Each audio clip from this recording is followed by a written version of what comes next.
Hi everyone, it's Sam here. Thank you for watching today. So in this video I'll be showing you how to put together the 6x6 slide and reveal die set. So this is how it looks here. I'm going to be using some of the papers and also the stencil along with some of the stamps. But if you haven't seen what this one does, here is an example here. Have a turtley awesome birthday, and then you just pull the sides and it reveals this scene inside.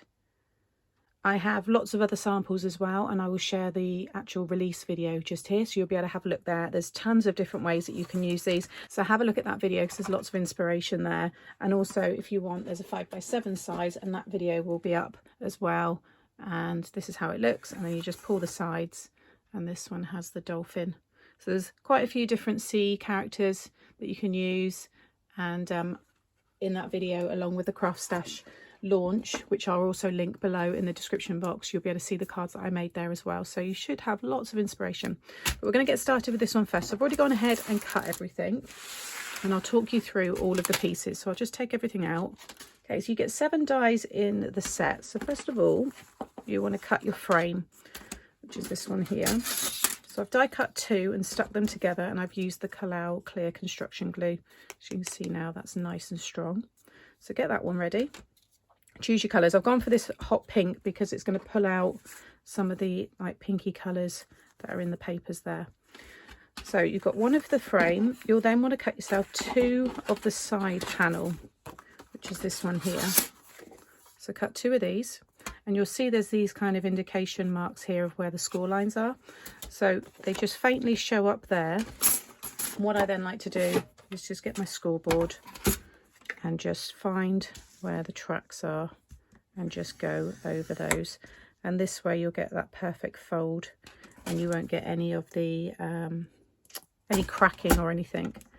And then that one there. So you're going to fold them in half this way, and then this one here is going to fold back that way. Okay, so you're going to have one that way, and then the other one you want to fold in the opposite direction. So I'm just going to go over those lines there, like so. So this one is going to fold out this way, and then it's going to fold this way. That needs to be that way. So they need to look like that, okay? You've got one at the top there. You want to make sure you've got one at the top that way if that's how you're going to have them. However, you can have it so that you have 2 at the top. These are where you'll put your little kind of straps, which will hold your characters. So you can have all of them in there if you want. You might want to have something hanging in the front and then something behind it. Or if you do it this way, so it'll be like this, then you can have like all the seaweed and stuff built up at the bottom. You might have something hanging in the middle and then something from the top.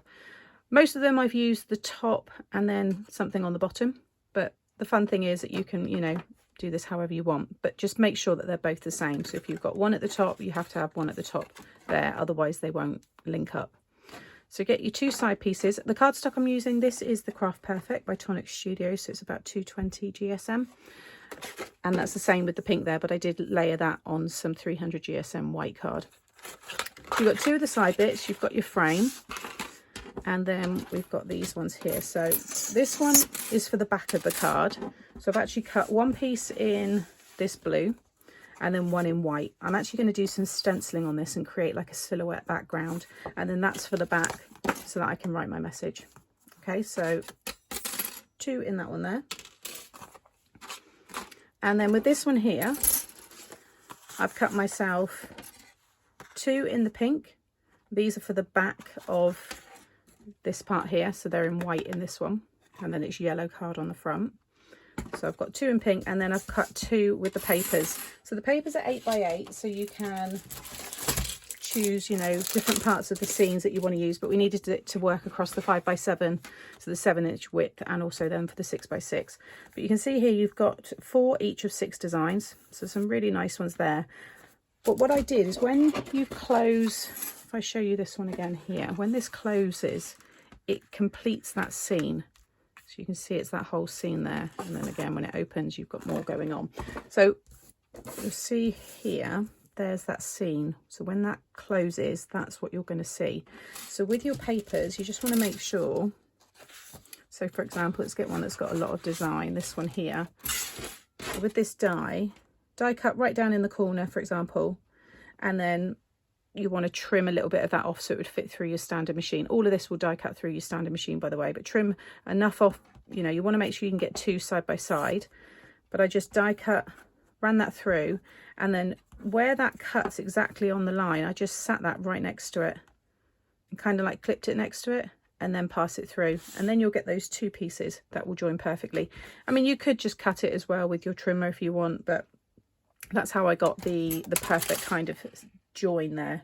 So 4 altogether, 2 in your cardstock and then 2 in the pattern paper. And then you've got all these pieces here. So these are the back straps here. So you want to cut 2 of them, 1 for each side. So that's those ready. And then you'll want to cut 4 of this one here. Okay, and that's going to be these straps. You need 2 on each side. And then I've got these ones here in acetate, and I've cut 2, and this is what you'll have your different creatures hanging from. I've got it in acetate because this is an underwater theme, so I want them all looking like they're swimming and floating in the water. But if you're maybe doing a different kind of scene, then this can be cardstock. But also if you've got the chrome base plate on the Sizzix Big Shot, cutting acetate is like cutting butter. It cuts beautifully. In the past, before I got the chrome plate, it would still cut, but there might have been a little bit of attach, and I would have had to have, you know, just kind of trimmed that off. But with the since having the chrome plate, it's cutting perfectly. And I'll just show you the plate in case anyone's unsure. This is the chrome precision base plate. On the other side, it's like a mirror. It's chrome, so I'm not going to flip that over, but this is how it is. It's quite heavy, but it's really good value for money. I picked mine up for about £13–14 off of Amazon, and it's been a game changer. It cuts everything beautifully. So first of all, I want to do some stenciling. So I've just got my mat there, and I'm using the Under the Sea stencil here. So you can just move the stencil around, you know, depending on if you want to focus on the top there, maybe the bottom corner, the middle. I think I'm going to just do it kind of right through the middle so we get a bit of everything. So I'm going to come down a bit there. Maybe, yeah, I think about that. And then I'm going to use the Distress Oxide Chipped Sapphire. So I just want to create a silhouette. I mean, you could use black actually if you wanted to, but I think this is going to be enough just to create a little bit of interest. And just start stenciling over everything. I mean, you could spray this down in place. I'm just going to make sure I hold it. Just go over all of the areas there.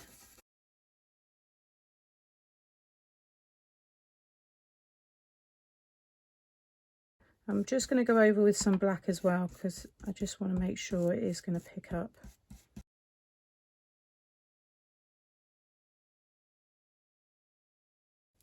Okay, let's take that one off.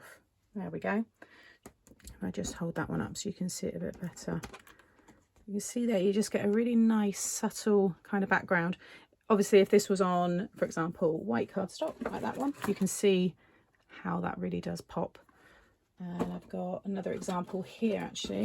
This 5x7, so that's on the dark navy. If I show it that way, you can see inside. It just gives you a little bit of interest, but it doesn't take away from everything that you're going to have in front.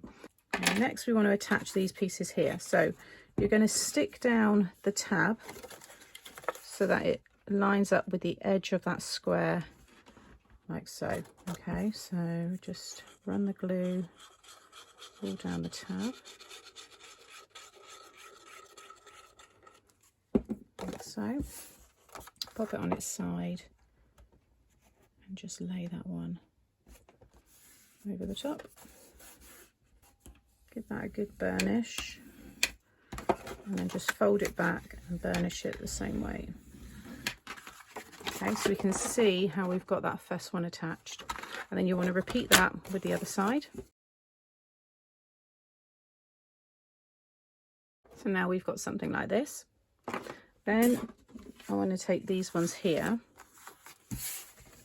and I'm going to stick my pattern paper ones onto the front of these ones here, like so. So I'm going to use the construction glue now. So this is the Collall construction glue. All of this is linked in the description box below the video.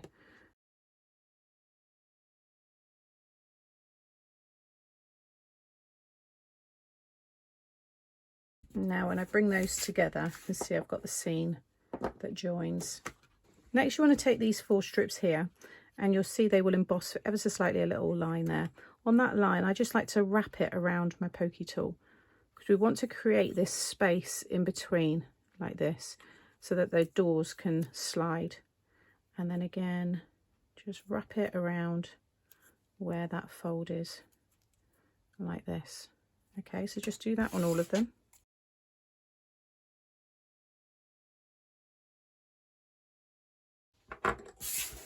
Next you want to take one of these and you're going to attach it so that it wraps around, but you'll see you've got a gap because you've curved the sides. Hopefully that's just picking it up there, you can just see that gap. So I stick these about 1/2 inch down from the top there. So if you do one at a time, so just pop a little bit of glue on the back there and just stick that around like so, and then a little bit of glue again on the back there and just roll that around like so, and you should have it like bouncy. Okay, that means we've got the clearance to be able to have these pieces inside, and they're going to slide along nicely. This keeps everything straight and on track, so you get that nice open and close when you go to use the card. Then you want to do the same on the bottom, so a little bit of glue again, about 1/2 inch up, and then just sit that one like so, and then again just wrap that one around. Just make sure they're nice and straight. You can just go under there if you want to add a little bit more pressure. Just make sure that's all secure. Okay, but you'll see both of those, they're quite bouncy. You know, you can easily get things underneath there. So you just want to repeat that on the other one here.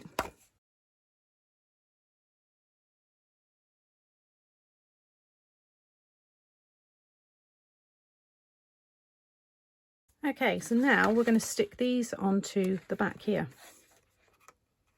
Okay, and you want them to be hidden behind that one. So again, I'm going to use the construction glue. So this is really strengthening the card now, and those side panels are going to be really strong.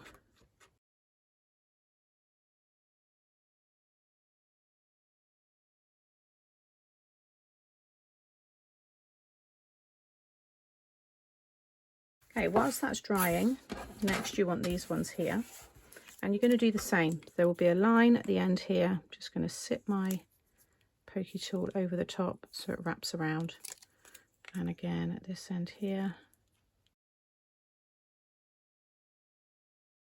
So with these ones here, you want to make sure that the finger pull is facing, if I just open this all up, it's going to face the outside of whatever side you're popping it through. So I'm going to just feed that underneath like so, and then these pieces will hook around, which is why you want to put that curve in them. And you'll see that they slide perfectly up and down there. We're then going to add glue to the ends here and attach it to the frame. So you can do one side at a time. So you want to make sure that when you stick this down, it's pushed right up to the edge here. Okay, so I'm just going to add some glue on this one and on this one.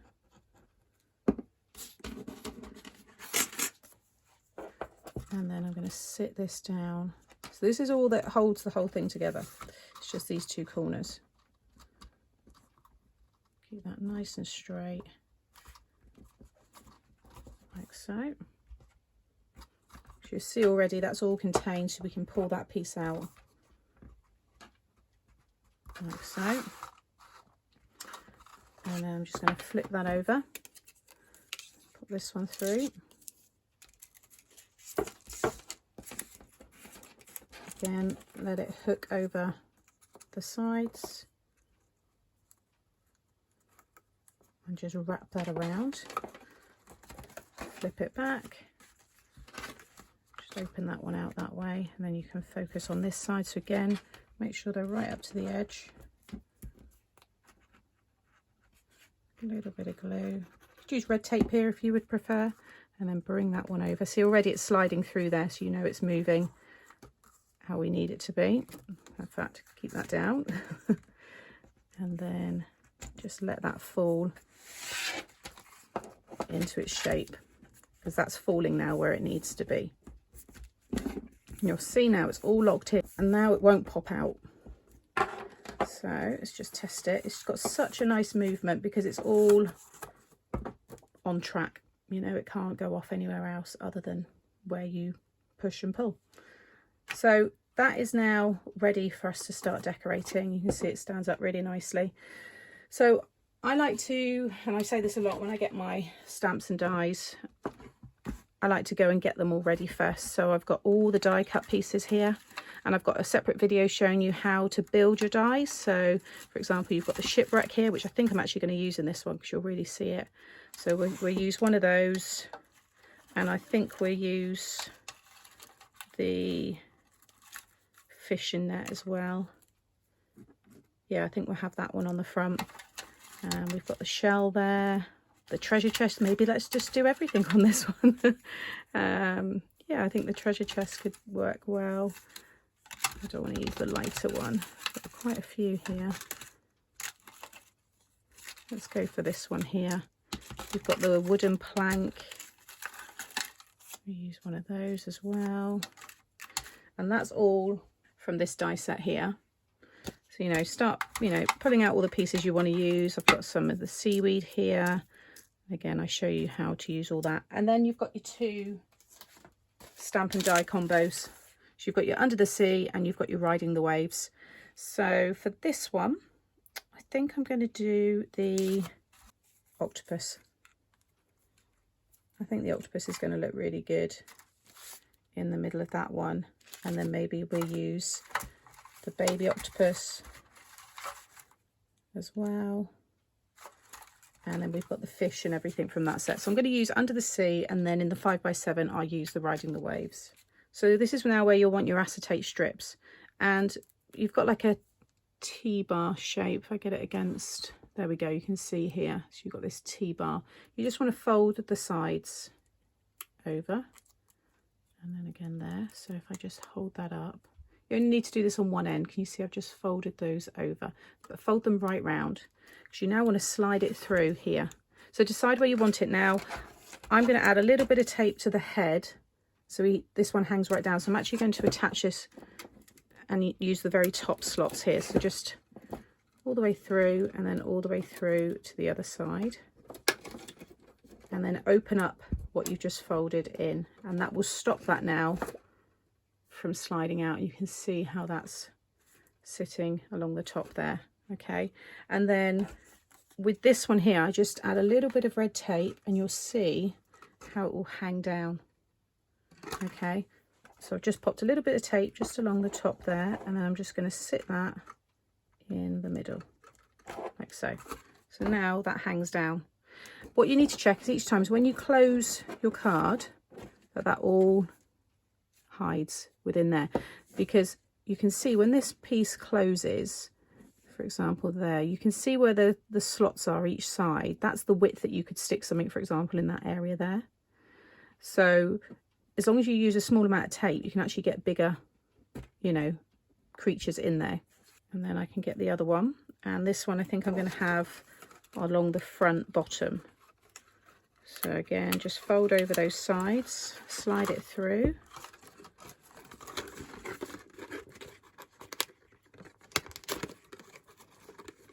and then just pop it open again. So now I've got this one, which is great for the seaweed. We could have the treasure chest on there, but again, when you stick it down, only add a small amount of tape. The smaller the area that you stick it to, the easier it will all slide them behind, because you can see that bottom one, if I bring it up this way, has a smaller area. Can you see? So you don't want to add tape to anything bigger than that. Or I could have the seaweed. We'll have a play around with that. And then you've got the shipwreck, which is going to go right onto the back there. So I'm just going to add some glue all along the bottom, and then just a little bit on the tops there. The nice thing about these cards is the more that people look at them, the more they start to see other things. They're, you know, you're holding this going, oh, there's a shipwreck there and there's treasure, and they're just so much fun. I really enjoy putting these together. And then I've got my fishing net here. So, and you want to attach this to the frame. Now, when you're sticking stuff down, you don't want to stick anything behind the frame because this might catch when it slides in and out. So make sure you build everything up on the frame in front of it. You can see just like disguising things. So I stuck the rock down here, and then I stuck all the seaweed behind that, but everything is stuck on the front of that frame. I've got my sentiment here, which is from the sentiment set, which is this one here. So I've got hugs and fishes for this one, but there's some really fun puns there which work lovely, and they've been designed to be able to stamp along the frame. So you can stamp directly onto the frame, or you can stamp it separately and then attach it. So it's up to you how you use that one. So I'm just going to pop some music on now, and I'm going to start decorating this one. I'm going to stick this panel onto the back, but if you want to stamp another sentiment on there, but that's just going to go on the back there, and that's going to, you know, really strengthen the back there.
Okay, so that's how it looks when it's closed, and now when you open it up, you can see all that detail. You got more fish on the back, you've got the octopus, got some seaweed there as well. So lots going on, but there can still be more. I'm going to add some of my accent glaze because this works really well to create the look of bubbles. So this is the accent glaze here, and I'm going to not do anything inside. I might put some glaze on the eyes of the octopus, but you just want to add just some blobs, just different sizes, and it will start to level itself out and then get a little bit smaller as you kind of work your way up, and you'll get that bubble effect. We'll do some down here as well, maybe have little bubbles coming up here from all the other little critters in the sea and on the seabed, and then some more up here like so. Now you do want to let that dry. You can give it a little tap and that will start to level those out as well, but then you can also add some more just on the eyes there, but I'm going to leave that for the minute. I'm going to let this dry first, and then I'll just put some glaze on the eyes there. But it's just a nice little extra, you know, detail, and it just makes the card even more tactile. So I'm just going to leave that one to one side while that dries, and I'll just bring in these other ones here for you to see. So that was the other 6x6 using the other stencil. And there's loads more that I'll be sharing as well. Here's the Have a Turtly Awesome Birthday. I love that one. You can see I've used blue, just some Nuvo drops there. And I love all that detail in the back, and there's the rock with the seaweed coming out. So there'll be all these photos will be on my blog. You'll be able to see them in detail. They'll also be on the Craft Stash website. and check out the launch video because you'll see every sample that I've made there as well. So I hope you've enjoyed this video. I hope it explains how to put this all together. Can't wait to start seeing all of the ones that you make. And if you do make anything following my tutorials, be sure to share them over on the Mixed Up Crafters Facebook group, and I'll link that below. We've got nearly 9,000 members there now, and it is an amazing group with such lovely people. So yeah, please come over. Take care everybody, and I'll be back again soon. Bye.